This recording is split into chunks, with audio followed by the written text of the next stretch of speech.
రెడికా Israel హమాస్ల మధ్య ఉద్రిక్తతల నేపథ్యంలో పశ్చిమాసియా మళ్లీ రణరంగా మారింది. దీనికి సంబంధించిన బ్రేకింగ్ న్యూస్ చూస్తున్నాం. వరుస దాడులతో ఇజ్రాయెల్ గాజాపై విరుచుకుపడుతుంది. తాజాగా ఉత్తర గాజాలోని ఇళ్లపై మంగళవారం రాత్రి వైమానిక దాడులకు పాల్పడింది. ఈ భీకర దాడిలో 48 పౌరులు మృతి చెందగా అందులో 22 మంది చిన్నారులు ఉన్నట్లు జబాలియాలోని ఆరోగ్య శాఖ అధికారులు వెల్లడించారు. ఇక పలు నివాస భవనాలు తీవ్రంగా ధ్వంసమయ్యాయని అన్నారు.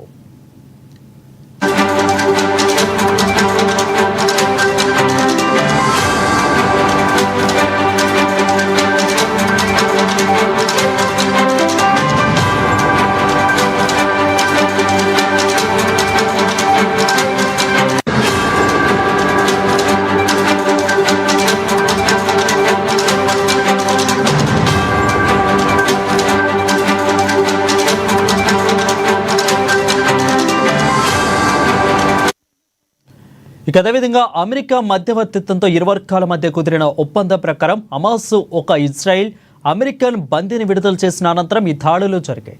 అధ్యక్షుడు డొనాల్డ్ ట్రంప్ సౌదీ అరేబియా పర్యటనలో ఉన్న సమయంలోనే గాజాపై ఇజ్రాయెల్ దాడులు ప్రాధాన్యత సంతరించుకుంది. మంగళవారం యుద్ధం గురించి ఇజ్రాయెల్ ప్రధాని నెతన్యాహు మాట్లాడుతూ గాజాలో తమ యుద్ధాన్ని ఆపడానికి ఎటువంటి మార్గం లేదని స్పష్టం చేయడంతో యుద్ధ విరమణపై ఆశలు సన్నగిలాయి. ఇక హుతీలా ఇటీవల ఇజ్రాయెల్పై దాడులకు పాల్పడడంపై నెతన్యాహు తీవ్రంగా ఆగ్రహం వ్యక్తం చేశారు. ఖచ్చితంగా హుతీలను ఎదురు దెబ్బ తీస్తామని, గతంలో ఐడిఎఫ్ చేసిన దాడులను వారు గుర్తుపెట్టుకోవాలని అన్నారు. ఇక ఈసారి దాడులు మామూలుగా ఉండవని, బాంబుల మూతలు హోరెత్తుతాయని హెచ్చరించారు నెతన్యాహు.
ఇక హమాస్ ఇజ్రాయెల్ మధ్య రెండోసారి కాల్పుల విరమణ ఒప్పందం కుదరడంతో హమాస్ తన చెరలో ఉన్న బందీలను విడుదల చేస్తుండగా ప్రతీకగా తమ జైళ్లలో ఉన్న పాలస్తీనా పౌరులను ఇజ్రాయెల్ విడుదల చేస్తుంది.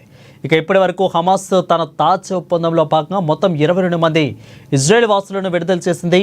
అయితే బందీల విడుదల ఆలస్యంపై అమెరికా అధ్యక్షులు హమాస్కు డెడ్ లైన్ విధించారు.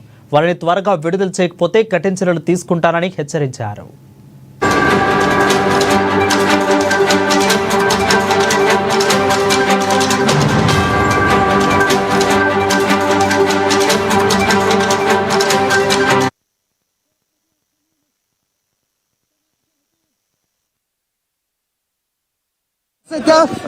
مشفى غزة الأوروبي شرق مدينة خان يونس في الساحة الخارجية للمشفى غزة الأوروبي حزام ناري على